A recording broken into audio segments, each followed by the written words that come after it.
Hi, everyone. Good morning, good afternoon, good evening. I don't know where in the world you're watching from.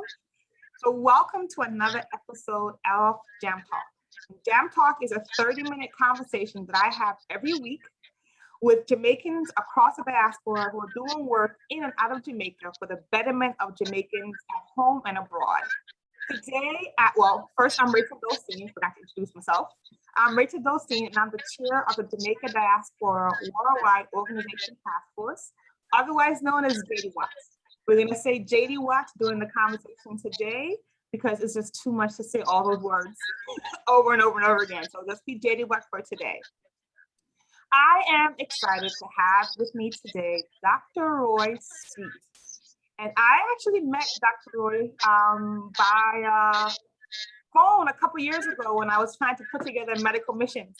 And someone, I don't remember who, connected me to him, and he was absolutely helpful in giving me information and guiding me through the process of attempting to organize this medical mission trip. And although the medical mission trip did not go as planned, the information he gave me was very helpful in getting us started. And so if we ever decide to do another medical mission trip, we have amazing information that he gave us. So I am excited for you to meet him and for you and I both to learn a little bit more about what Dr. Streete does in Jamaica and how he spends his personal leisure time, if he has any. So before we continue with questions, Dr. Streete, welcome. And I'll give you a chance to introduce yourself and tell us a little bit about you. Okay, good. Thank you very much. And I'm glad to finally connect the face that I've been speaking to over the years.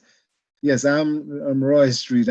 I am a Jamaican. I was born in the hills of Hanover, a little place called Danava. It's about 8 miles north of Lucy.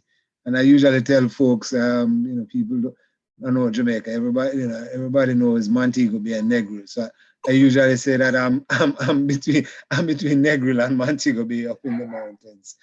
So so I attended school, the high school, Rossi's High School, and then migrated to the US and went to college in New York and undergrad, and then went to dental school at Howard University and came back to the Bronx and set up an office, and I've been did a residency at Lincoln Hospital in the South Bronx, and I've been in private practice ever since, some 30-something years now. So, and then I decided to go about putting this nonprofit that you hear about. You'll hear more about together. Excellent. So before we went live, you said something that I thought was very profound and that I thought will be really good for our young folks who are watching this to hear. So you were describing the difference between making a living and having a life. Would you mind repeating that? I know, yes, I was saying that I make a living, doing dentistry, but I make a life by doing volunteer work throughout the world. And I thought that was so profound and important because so many of us, and even though I'm on the older spectrum of young people, but so many of us spend most of our life thinking that making a living and making a life are the same thing. And to hear you say that after 30-something years of being a dentist, that your life is actually serving. It is this organization you started to serve others, I think is a new point to make and to draw folks' attention to, because as I'm interviewing folks, that's what I'm learning, that there are so many amazing Jamaicans around the globe who have left Jamaica and done amazing things making a living, but they have really dedicated their lives to making Jamaica a better place. So thank you for sharing that. That was really fun.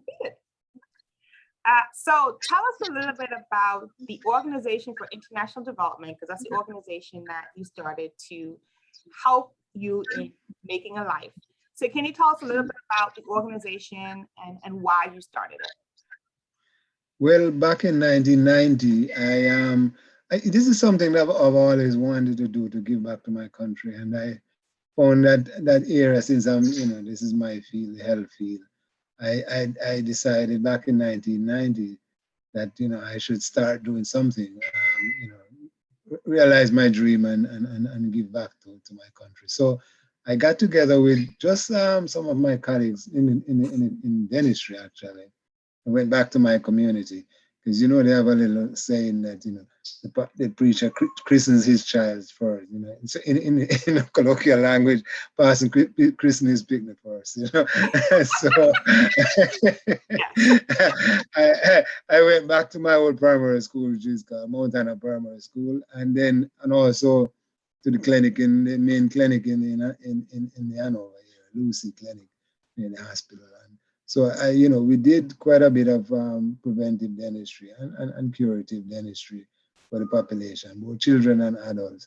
And then after I came back, and told other folks about it, they got interested. So then I got some physicians to come on board. I got nurses to come on board, physical therapists, and lay people in general, a broad spectrum of healthcare folks. And we made another trip. And since then, since that time, we've been making trips there over like twice a year we used to go. Now we go once a year. But beyond that, now after a few years in Jamaica, we expanded to several countries throughout the world. I would say I would look at maybe about 20 countries throughout the world that we've visited, including Africa, India, South America, and the Caribbean, especially several islands in the Caribbean. Wow. So when you and your team go on these, I would call them mission and action trips. So when you go on these trips, what are some of the things that you do for the communities? What are some of the services you provide? We've been mainly providing primary care, which is, of course, for dentistry, we do a lot of education that we do, health education in general. Okay. We screen diabetic patients, hypertension, screen for GYN issues, do pap smears, where we also do, when we can, we do mammograms, which, I'll talk about a little bit more, because we partner with other groups, particularly in Jamaica, Jamaica Cancer Society. At one point, they had a van that we used to use, and we do screenings, mammogram screenings for them. So, and then therapies, physical therapies that go on and visit some of these homes that had physically challenged, especially young people. There's a number of homes on the island. So we go in and teach them and teach also the caregivers how to take care. We do home visits too in all over the interior.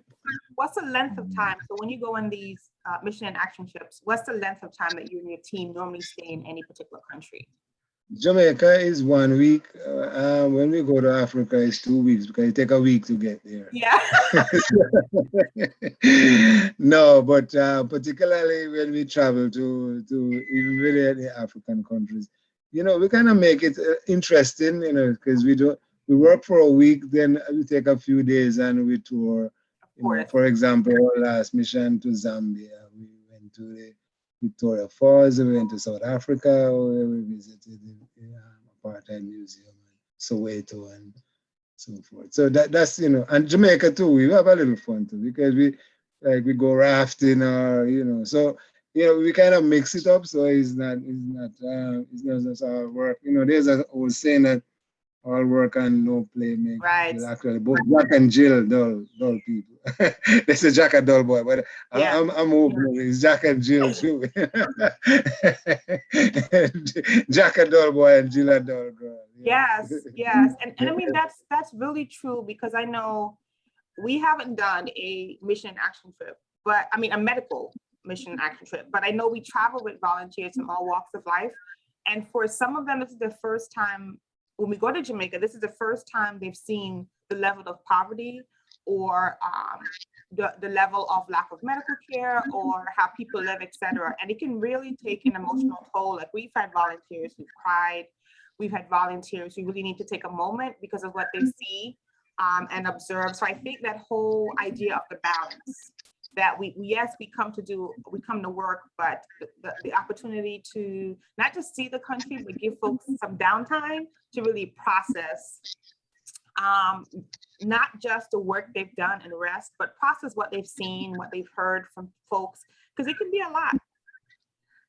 It can really be a lot for people to process when they visit other countries. So that's good that there's work and play. That's really important. So to date, what would you say is one of the accomplishments of the organization that you are most proud of? Well, for Jamaica, we at this point we've obtained a medical van, a mobile van that we got back in 2006, and I'm going to use this medium to thank again the Vincent Hosang Family Foundation here in New York. You know, some people might know them, who the people who own the bakeries and they have parties and stuff. They actually purchased that van for us back in 2006, and we have used it throughout the island to provide care. You know, mainly we have a dental suite and we have a medical suite and we use it throughout the island, and it has really been very helpful for the folks to be treated in an environment that would that they'll be comfortable in, just like your office. Right. So the medical van that travels, is that van only used when you go on your mission trip, or it's used even when you're not in Jamaica? When we're not, the other folks use it. When we're not in, or when our group is not there, you know, we have other people, other groups that uses it sometimes. Okay. It's being utilized. Now, you know, with all the missions everything is on hold now. So I know COVID has really, and people now is when people really need the medical assistance. Yeah, it's unfortunate. Actually, I offered the van to them I haven't got any confirmation from them to do the vaccination, but so far, you know, to use it as for that purpose, but I really haven't had any response from the government. That would be wonderful, actually, to be able to be mobile. Right. I think they have one there, but I was, offering ours for them. So I know it's still open. So hopefully they will take up our offer on that. Yeah. So when your team, whether it's a medical van or you guys set up a clinic, what would you say is the number of people that on average that you think you guys served over that week? Up to 1,500, 2,000 people, thousands of people. Besides the people that we, not just physically touching them, but the education part of it, which is a very important area. Because you know what, since we've limited the time that we spend there, education is the key.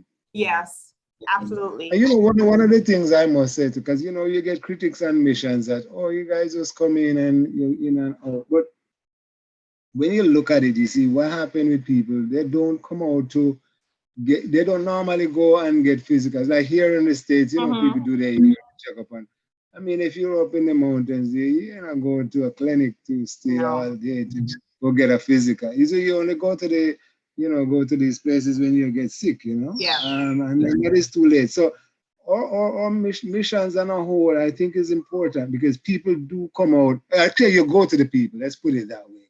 You actually go to the people and take care of them, because you know we've gone into all these deep rural areas, in the inner cities. So you actually go to the people, and the people come out. And then the thing with our thing too, which is catching, is that since that we're they figured it, we're quite updated on the technologies and so forth. So they will come out to see what we have and see what can be offered to them. Plus we always offer packages and so forth. So that's what I advertise. One of the very, very important projects that we're working on, and we just started that about 2 years ago now. We're collaborating with the University of the West Indies and the hospital. So we have a team of heart surgeons and ICU folks. Most of them are out of Montefiore Hospital here in New York. But they come from different hospitals, headed by one of our nurses. She's a She's a nurse there at Montefiore, Heather Tucker. So we have actually been coordinating with the University of the West Indies, Dr. Stevenson, who's a heart surgeon there. And so far last year, I think we did 13, 14 surgeries. Wow. And a year before last, and then there was, I think about the same was done last year. We didn't do any this year, but that has been a major project for us. Like we're really happy because in the past, what we've been doing when we see cases, we try to get them up here to do the cases, but now we can actually do them on the island, and the follow-ups are done there. And you know, when we're not there, they also what they cannot do with it, and I know they replace a number of valves for patients. They actually the valves that they don't use, they will leave them there, and the surgeons there will do do more surgeries. So it has been, that's one area that I'm really happy to be able to coordinate with our local practitioners. I must say kudos to them. I mean, that's amazing, Dr. Streete. I mean, I have family. Pitchersfield is a rural, because that's where we're from. Pitchersfield is a rural area of Westmoreland. And I've had family members who've died from just, complications of diabetes, just related to whether it's a medication or they needed a part of their body amputated from heart conditions, just things that are really in this country we would call preventable, just because of access to healthcare and quality services, not just access to healthcare, but quality services. So, what you're doing is literal life-saving, literal, not just figuratively, but literally, from the education to these surgeries that you're offering to folks is life-saving. So that's amazing, and you're still going strong. Still going strong. You still have projects coming up. I know there's one project in particular we were talking a little bit about before we got on, and I definitely want you to share with us about this project. And so it's a mammogram van. Yes, what we're trying to obtain one that actually, in the past the Jamaica Cancer Society had one of those vans, and we used to actually rent it to and take it with us and on our missions, and at the health fairs we do the screenings. But that van is now defunct. It's not in function anymore. So there's actually none on the island now. And to be honest with you, it's really a difficult situation for women to get mammograms, because the public hospitals, none of the public hospitals have any mammogram units. So you actually have to pay for it you have to pay privately to get it done. And some of these people, it's very difficult for them to afford it. So we are now working on a project where we want to purchase one of these vans. So you would have a mammogram unit in one room, and then we would have another room where we would do pap smears. Even though we do pap smears now, it's for the equipment and private rooms, wherever we go. But yes, we're looking to have that, both services provided and that vehicle. So we're actually reaching out to the diaspora to see, folks who want to partner with us, because, it's going to be not just for us as an organization that we want to do it for. We're doing it for, we are all on the same page. Exactly. Really. Yeah, same team. That is something, same team. There's different positions, but same team. Yes. So I am reaching out to you. If go to our website, see you'll get exact details of the proposal we have, because it's quite a bit of money for that, and we're actually looking for grants to do that. Okay. So, for that particular project. So I know our website will be up, and at some point you'll put that up. And so if you go to the website, you will get more details and reach out to us to see how we could work together to coordinate that. Because beyond that, even going further than that, one of the things that we'll look, because we know women health is a priority for us. Yeah. Because it's just so sad though that I've seen number of cases where young women have passed on because they really the follow-up, even if they get the mammograms and there's a positive result. Sometimes it's difficult for them to go get the follow-up. And so following up on that, that's something that we want to be looking at to set up a specific clinic for Right. to follow up with these patients. And there'll be more details coming out on that as we go along. But yes, the mammogram van at this point in time, one of the things that we're looking at is the fact that the whole mammogram van, it would be, and with everything in there, probably cost maybe $500,000. And I know folks who say $500,000, we could probably build a hospital. But another option that we're looking at is to see if maybe we could get the mammogram unit itself and then get like a vehicle to move it around instead of having the whole thing. So, we're looking at different options, and we're hoping that folks will come on board with us, give us their opinion, and point us to resources that we can use to I mean, absolutely.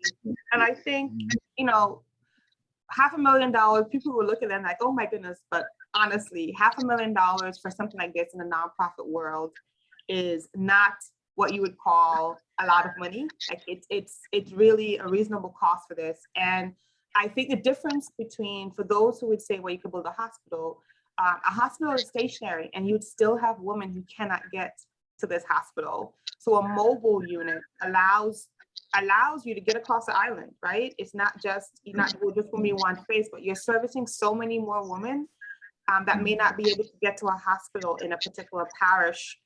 And so I think the idea is very innovative. I know it's absolutely needed in Jamaica, because I agree that there are women right now who are walking around undiagnosed, who have and are having probably issues and can't afford to pay to have a mammogram test. And young women, as you said, are losing their lives from something that is, for the most part, if it's caught early, preventative, right? Like you can get treatment for it and live a life that's fulfilling. So I'm definitely interested in this mammogram van. And when our board reconvenes in the fall, I'm definitely gonna have this conversation with them, because health is one of our focus. And we look to not reinvent the wheel, we look to collaborate, because for me, the smart way to work is to collaborate, is to find someone else who's doing similar work, and you combine your resources and and support to that, instead of kind of doing your own thing. So you definitely have me. I'm definitely certainly interested in what we can do to collaborate to help get the money. So you've been doing this work for almost as long as you've been a dentist, because you said 1990, right? Just a couple of years. Yeah. Just a couple of years, yeah. So it's 30 years now since we've been at it, yeah. Exactly, so about the same amount of time. So you've led many teams over the years. You have your own private practice. What would you say is one thing you've learned about leadership? You've learned about yourself, and you've learned about just being a leader in this work. What is one thing that you would say you've learned? I learned to work with people who have like minds, and not to push people around. Just just remember that, folks, is volunteer people are volunteer. Even if somebody is working for you, after a while, they get tired of you. Yeah. Breathing down their necks and all that. I find that, because we get all these professionals who are with us, and they know what they're doing. So we're not going to, micromanage, not micromanage. Let's put it that way. Let me just summarize it by saying, do not, I learned to not micromanage. Let people do their thing, you see? and you'll get more out of them than you trying to, breathe down your necks and, telling them what to do and all that, Just let them realize the importance of it, and give them an avenue, because a lot of people out here wants to do work, What we're doing, philanthropical work and what we're doing, but it's just for them to get the opening. And then they get discouraged, you know, like for example, yourself with your medical mission. Mm-hmm.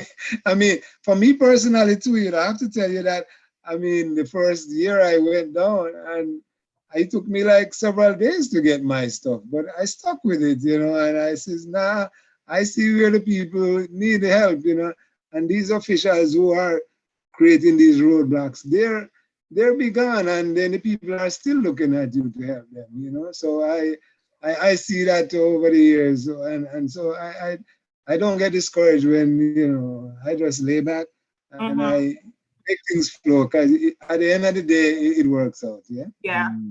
And let me tell you, that is so true, because I've learned that it doesn't matter how loud you get or how aggressive or how pushy you get trying to, because you're doing something good and you just get frustrated sometimes because why isn't everybody else seeing this or getting this?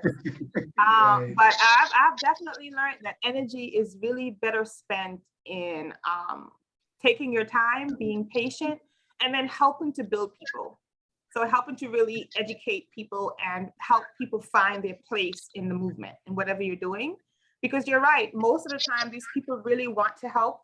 They come with expertise, knowledge, and they really want to help. And it's just providing them an opportunity to do that and feel like they're part of something. So, I mean, you know, sometimes working with the powers that be in any country can be so frustrating. So I agree that not giving up, just staying consistent. No, and I tell you that it's not just Jamaica, because I've traveled Ethiopia the last time I went to Ethiopia, because I work with the, you know, the Jamaica Rastafarian down in Shashamane. They have a committee down there, and so I've traveled only a few times and worked with them. But they're getting through that customs is one of the most difficult. Yes. Yeah. Yes. Oh my Lord. So it's not just Jamaica. Yeah. I'm not gonna knock Jamaica. You know, so. Oh yeah, no, I know definitely it's not just Jamaica. It's most countries. And I'm sure folks who come through the U.S. customs will probably have similar stories about just. Well, it's even more crucial for us, especially when you're going through with drugs and. Yes, you know. Absolutely, absolutely. So, you know, I've heard many Jamaicans say that they'll never go back to Jamaica, and they've pretty much written off Jamaica for a variety of reasons. And, you know, not going to take away from people's personal experience or what they've experienced in Jamaica. But as a Jamaican, somebody born there, raised there, and then migrated elsewhere, why do you think it's important for Jamaicans, second generation Jamaicans, to take an interest in Jamaica and figure out a way that they can give back, even if they never go back, but give back to Jamaica in some way? Why do you think that's important? Well, I mean, if you look at Jamaican history and our culture, I mean, we're rich in those areas. So I you know, we want to keep that going. You see, guys, you study the history of Jamaica and you will see, you know, I mean, of course, even now with you know, athletes, you know, or music, and you know, the country on a whole, you know, we need, you know, even if, as I say, even if we don't go back, we still, you know, you know, there are a lot of talent in our country here, as you can see from, you know, just being, you know, what I just mentioned there. Yes. A lot of talent, and not just in those areas, in all fields. So he said we have to give the youth a chance, you know, give the youth a chance. If you can't make it to Jamaica physically, try to find some group that is doing, authentic group that is doing something with Jamaica, and try to you know, try to work with them, you know, help to send, you know, even, for example, another project that we have too is tablets. You know, we send these tablets and computers to Jamaica. And I mean, because we know, you know, remote learning is what is happening. Yes. So, and a lot of kids, number of them couldn't afford the tablets. And I know a number of other groups are doing it. So this is an example of what I say, that one could always help out. Because the youth, you know, again, they say you have to give the youth a chance.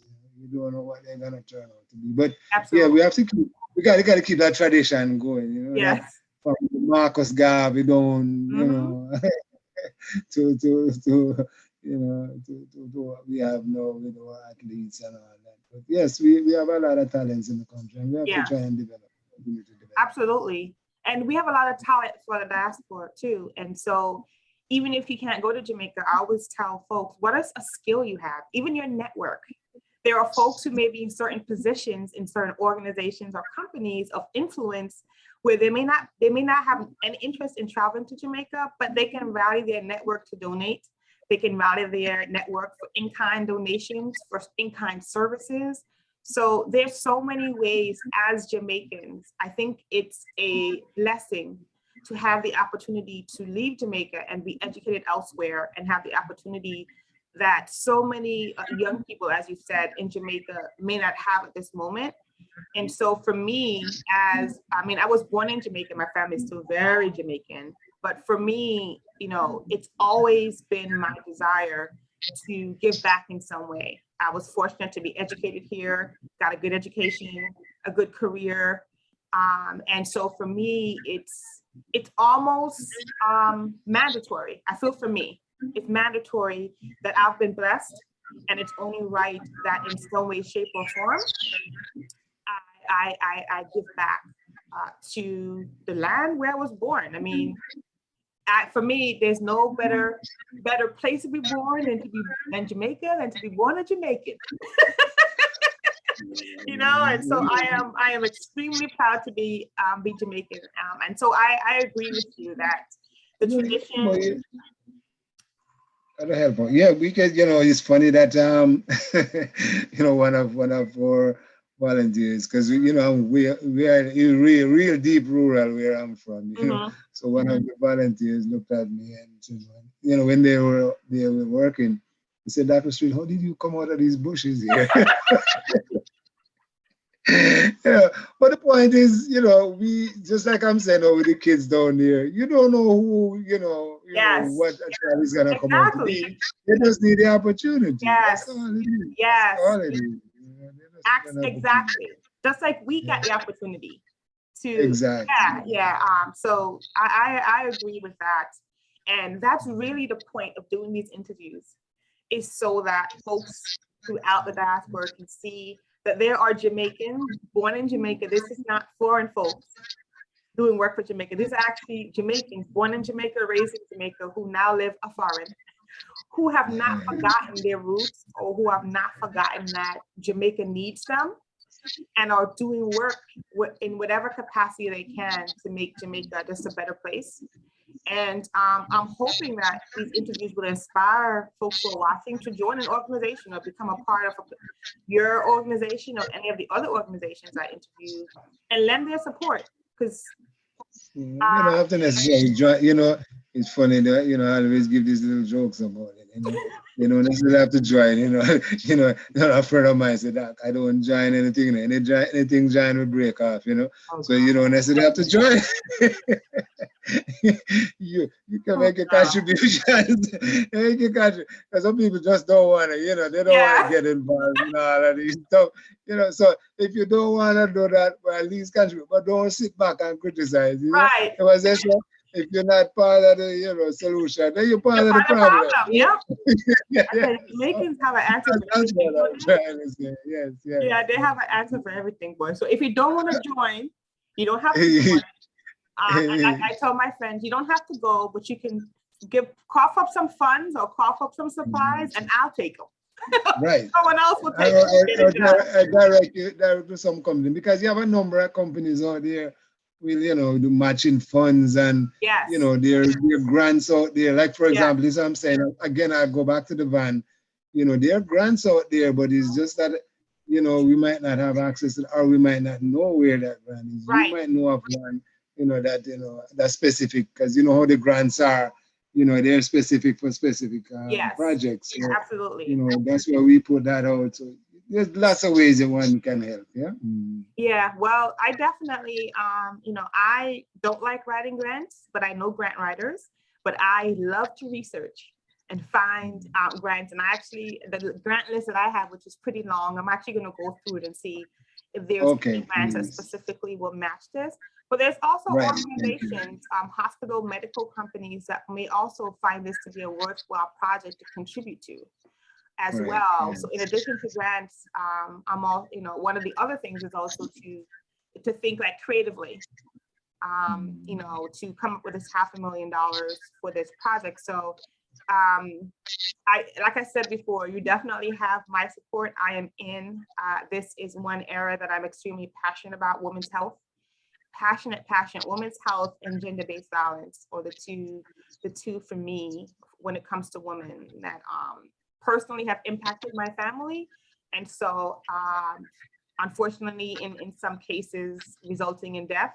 And so for me, it's really important for me to know that another woman doesn't die because she couldn't afford a mammogram or couldn't afford the treatment or couldn't get a checkup so she knows that she has heart disease or hypertension, that's just not okay in 2021 for any country. So as a Jamaican woman, I think it is my duty to do what I can to ensure that my sisters in Jamaica, other Jamaican women in Jamaica, they can live thriving lives. I can't just sit here in my, American comfort and just criticize. I have to do something. So that's for me. Yes. That's for me. So I am really impressed, Dr. Streete. Leo told me that you were definitely an impressive person and that you were doing amazing work. And I'm like, I know Dr. Streete, but now I know Dr. Streete and the work that you are doing. And, as someone who's coming after you, because I would consider you're someone who's paved the way. And even though it's not necessarily in my field because you're in a medical, you're I would say one of our elders who's paved the way and or leading by example. So for someone who's coming after you and following in your tailwinds, thank you. I'm really grateful that you and so many others have been consistent and have created something that the next generation can pick up and run the next mile of this marathon, and then and then the generation after that. So, thank you for being consistent for 30 years. 30 years, 31 years. 31 years. Yeah.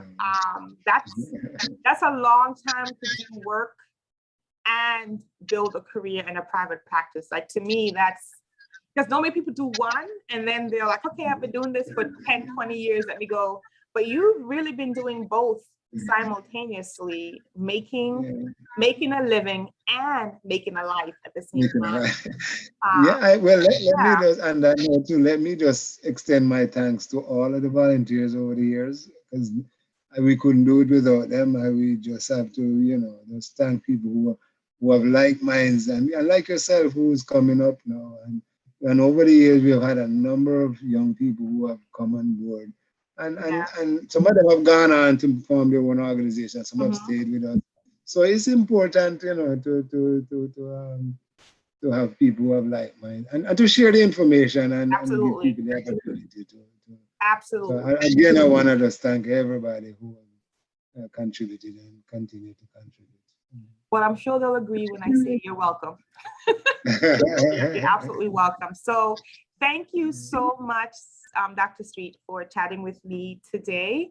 For those of you who are watching, the organization's information, Organization for International Development, is the name of Dr. Streete's organization. If you're watching on YouTube, it will be below the video. So all the information, link to the website, the link to donate will be at the bottom of the YouTube video. If you are watching this on Facebook, the information will be above the video. So if you look above the video, you'll see the information for Organization for International Development. We will also be sharing about the mammogram ban project and how you can donate and how you can make a contribution to that, because we have to make that happen. That has to happen, right? It's just a matter of when. So we're gonna post information as well as some other information about this organization, OID, and the work that they're doing, not just in Jamaica, but in other countries as well. So as always, we need your support. The diaspora is far and wide. There are thousands of us. And so let's make this happen for the woman in Jamaica. Thank you guys for tuning in to this episode of Jam Talk. I will see you next week, Tuesday, when we highlight another amazing organization that's doing work in the diaspora. In the meantime, have a great week. See you next time. Bye. Bye.